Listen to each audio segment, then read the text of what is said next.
Hello, everyone, and welcome to today's session, where we provide a sneak peek into our panel discussion at the LatentView Roundtable, which will be hosted on the 14th of July in New York. In this panel discussion, we'll talk about how companies should use the principles of Moneyball to run their businesses and how should they rethink about their budget and resource allocation with the help of analytics. I'm joined today by one of our well-wishers and esteemed advisors of LatentView, Mr. Sanjay Singh. Sanjay is a seasoned finance leader with over 3 decades of experience in the consumer goods and the retail industry. He has held various senior positions at some of the world's leading brands, including Procter& Gamble, Abercrombie& and Fitch, and more recently, the Curate Retail Group. At P&G, Sanjay was the CFO for their beauty and personal care business and responsible for leading the transformation of their business and driving growth of all forms.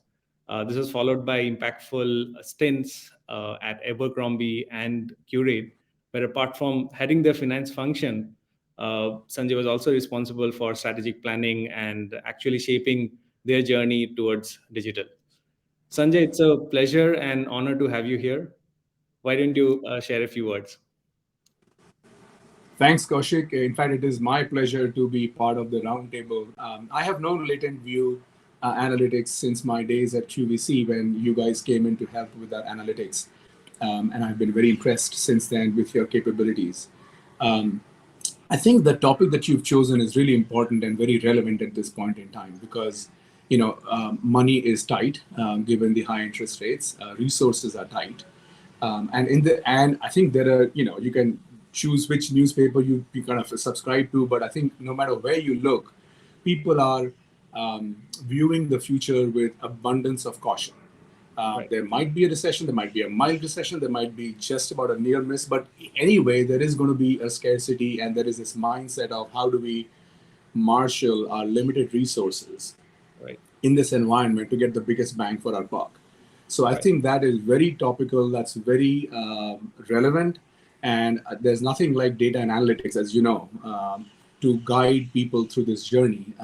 We've been through these ups and downs, but every time, I mean, the companies that actually rely on they leverage their analytics and insights, always come out stronger, gaining market share, gaining cash, and gaining a market value. So I look forward to the discussion very Right. much.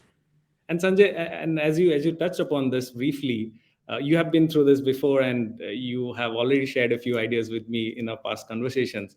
But for our viewers today, could you please provide some insights and thoughts on dealing with similar situations in your past roles? How can companies find a way to prioritize these initiatives? And the situation is that there are always a lot of them, right? So how do you see analytics possibly help them to come out unscattered without hampering their core operations and also keeping their focus on their long-term growth?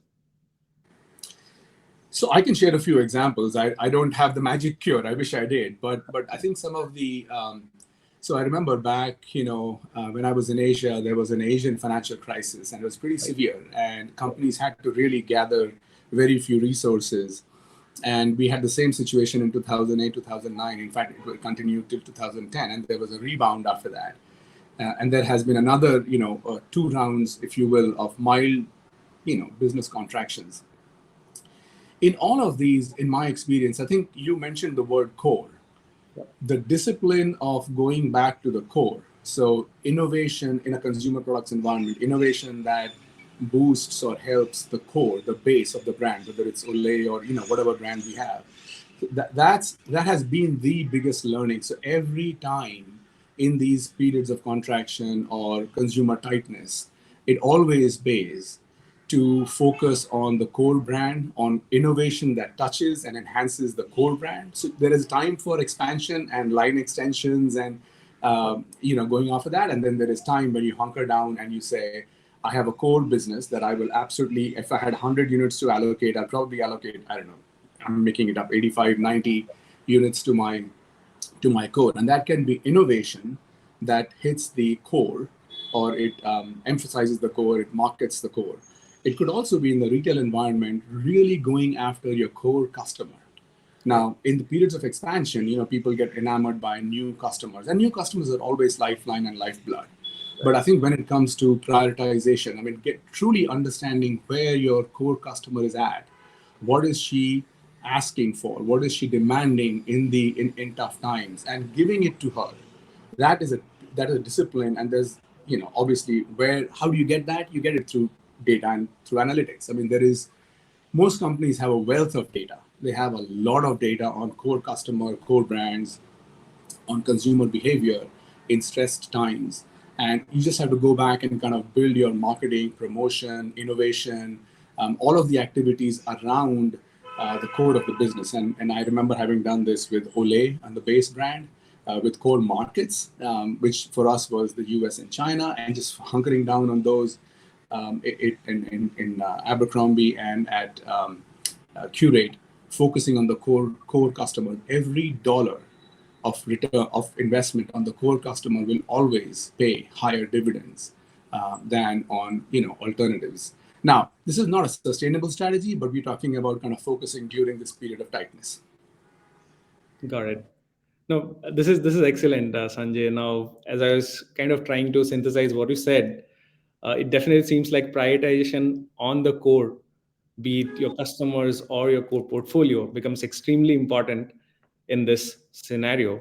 And it seems analytics certainly has a role to play in not just identifying the right choice that you make as a business, but also getting in there quickly so that they can produce the maximum bang for their buck, right? So thanks a lot, Sanjay, for sort of providing this quick teaser into what is about to follow on the 14th of July at the roundtable in New York. I'm really excited to have you as a speaker and delve deeper in this conversation.